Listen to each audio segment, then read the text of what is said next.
Swastiastu, Namo Buddhaya, salam kebajikan, dan salam harmoni. Akan mengulas dan melakukan analisis nih terhadap video simulasi persidangan dari Laboratorium Hukum Fakultas Hukum Universitas Muhammadiyah di Jakarta. Nah, jadi kasus yang diangkat nih dalam simulasi persidangannya itu sangat menarik dan relevan nih dengan isu kontemporer yang ada terjadi saat ini, yaitu tentang sengketa lingkungan hidup. Nah, jadi perkara ini tuh melibatkan warga dengan Jalan Manggundungan Ambrukno selaku si penggugat melawan Kepala Dinas Penanaman Modal dan PT Kabir Nusantara selaku tergugat.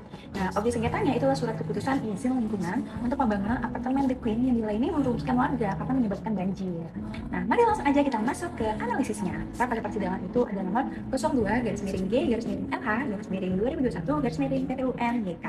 Nah, jadi para pihak yang terlibat itu ada warga Jalan Manggundungan Ambrukno sebagai penggugat melawan Kepala Dinas Penanaman Modal dan Perizinan atau PT Kabir Nusantara sebagai tergugat. Nah, jadi objek sengketanya itulah SK izin lingkungan kegiatan pembangunan apartemen The Queen tertanggal 20 Januari 2019. Nah, di sini saya akan membahas tentang gimana sih jalannya persidangan ini.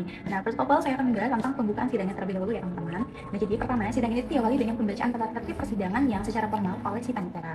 Mulai dari larangan membuat kegaduhan, larangan makan atau minum atau juga merosok, hingga kewajiban menonaktifkan alat komunikasi.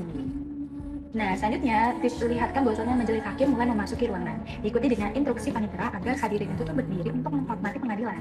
Dan hakim ketua juga membuka sidang dengan menyatakan sidang pengadilan tata usaha negara Yogyakarta dinyatakan dibuka dan terbuka untuk umum. Nah, saya sekarang akan membahas tentang peran aktor persidangannya nih teman-teman. Nah, jadi pertama saya akan membahas tentang hakim terlebih dahulu atau majelis hakim. Nah, ini tuh terdiri dari hakim kedua bernama Muhammad Fatih SHMH, lalu ada hakim anggota 1 atau Miftah Haji Kuryanto SHMH, dan hakim anggota kedua Sapratul Makiro SHMH, dan mereka ini memimpin jalannya pemeriksaan perkara dari legal standing awal hingga pembacaan putusan.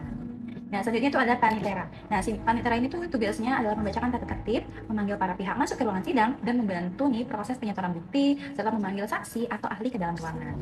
Nah, selain ada hakim dan panitera, selanjutnya itu adalah penggugat dan tergugat. Saya membahas tentang penggugat terlebih dahulu. Nah, penggugat ini adalah si kuasa hukum yang dia aktif menyampaikan surat gugatan, mengajukan replik tertulis, menyerahkan alat bukti surat, menghadirkan 2 orang saksi, serta memberikan berkas kesimpulan. Lalu selanjutnya itu ada tergugat yang diwakili oleh kuasa hukum juga. Nah, mereka ini aktif memberikan tanggapan berupa eksepsi atau jawaban, mengajukan duplik, menyerahkan alat bukti dokumen legalitas, dan menghadirkan 2 saksi fakta dan 1 ahli teknik sipil, serta menyerahkan berkas kesimpulan. Nah, selanjutnya saya akan menjelaskan berdasarkan analisis saya gimana sih tahapan persidangan yang ditampilkan di video tersebut. Nah, jadi yang saya lihat simulasi ini sudah menerangkum seluruh urutan hukum acara secara runtut nih.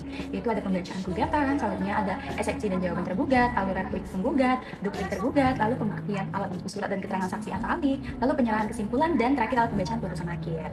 Nah, selanjutnya itu ada sikap, etika, dan tata tertib persidangan.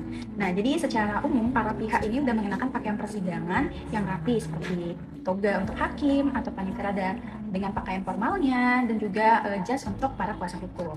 Dan untuk penghormatan terhadap majelis hakim ini juga dilakukan dengan membungkukkan badan saat masuk atau keluar serta saat mendekati meja majelis. Namun terdapat nih sedikit dinamika ketegangan etika saat pemeriksaan dan saksi kedua dari penggugat. Nah, selanjutnya saya akan menilai nih pelaksanaan persidangan gimana. Nah, apakah ini tuh udah sesuai dengan persidangan?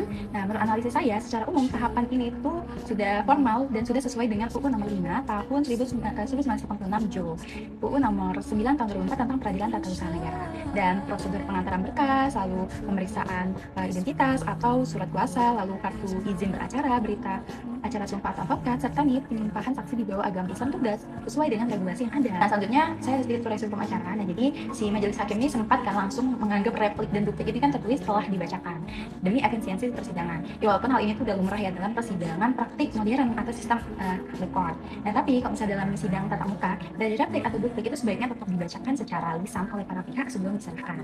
Nah, untuk hakim, apakah hakim ini udah menjalankan tugas dengan baik dan netral? Nah, jadi menurut analisa saya dari video tersebut, menurut saya hakim ini udah menunjukkan netralitas yang cukup kepada saksi dan ahli, dan hakim ini juga udah tanggap nih menjaga ketertiban persidangan. Nah, selanjutnya apakah para pihak ini udah mampu menyampaikan argumentasi secara jelas? Nah, jadi berdasarkan analisis saya, kuasa hukum kedua belah pihak ini udah mampu menyusun posita dan petitum yang terstruktur. Nah, pihak penggugat ini memperjuangkan dampak langsung dari kerusakan lingkungan akibat banjir, sementara si tergugat ini secara kuat membela legalitas formil dokumen atau izin lingkungan atau AMDAL berdasarkan dengan asas prosecutor leus de causa atau putusan TUN harus dianggap sah sampai dibuktikan sebaliknya. Nah, lalu gimana penerapan etika dan tata tertib persidangan? Nah, jadi berdasarkan analisis saya, penerapan tata tertib ini udah berjalan ketat, namun ya terjadi pelanggaran adat atau etika yang saya lihat di persidangan oleh si saksi Hali tergugat atau dokter Insinyur Ferdi Aditya. Nah, teman-teman bisa lihat pada menit 55 menit 51 detik di sini. Nah, nilai itu emang kurang sopan karena saat duduk dia itu kakinya itu tidak dikondisikan dengan baik gitu, sehingga itu langsung ditegur oleh hakim, ketua, demi koordinator pengadilan. Nah, untuk kelebihan dan kekurangan dari persidangan ini, kelebihan dulu yang saya akan bahas. Nah, jadi kelebihannya itu pertama adalah simulasi yang komprehensif. Nah, jadi persidangan itu udah mampu ngerangkum seluruh siklus hukum acara PT UN yang panjang ke dalam sebuah alur padat dan logis. Dan kedua, itu adalah kualitas pembentukan yang nyata. Nah, jadi itu menampilkan tuh dinamika pemeriksaan, saksi fakta mengenai banjir atau kerugian, dan saksi ahli mengenai interesi atau teknik sipil secara representatif nih teman-teman. Lalu ada ketegasan majelis hakim, akhirnya berani mengendalikan ruang sidang, menegur ahli yang kurang sopan, dan memperingatkan kuasa hukum yang emosional. Selain ada kelebihan, ada juga kekurangannya nih teman-teman. Nah, kekurangannya itu adalah yang pertama, lonjakan emosi yang berlebihan. Jadi menurut saya, pada proses pemeriksaan saksi kedua penggugat, kuasa hukum ini tuh melontarkan kalimat yang menurut saya tuh menyerang personal gitu. Contohnya kayak, Anda ini terlalu berperasaan, atau Anda udah berapa kali ke sidang. Nah, hal ini kan udah mencerminkan atau hal yang salah dalam etika profesi etikat dalam persidangan sesungguhnya. Nah, lalu yang kedua ada aspek formalitas pembacaan replik dan duplik. Mungkin ini udah saya singgungkan sebelumnya. Bahwasanya si hakim ini mengambil jalan pintas dengan tidak membacakan pokok replik dan duplik secara langsung. Ini sebenarnya itu sedikit mengurangi esensi edukasi hukum acara dalam sebuah video simulasi menurut saya.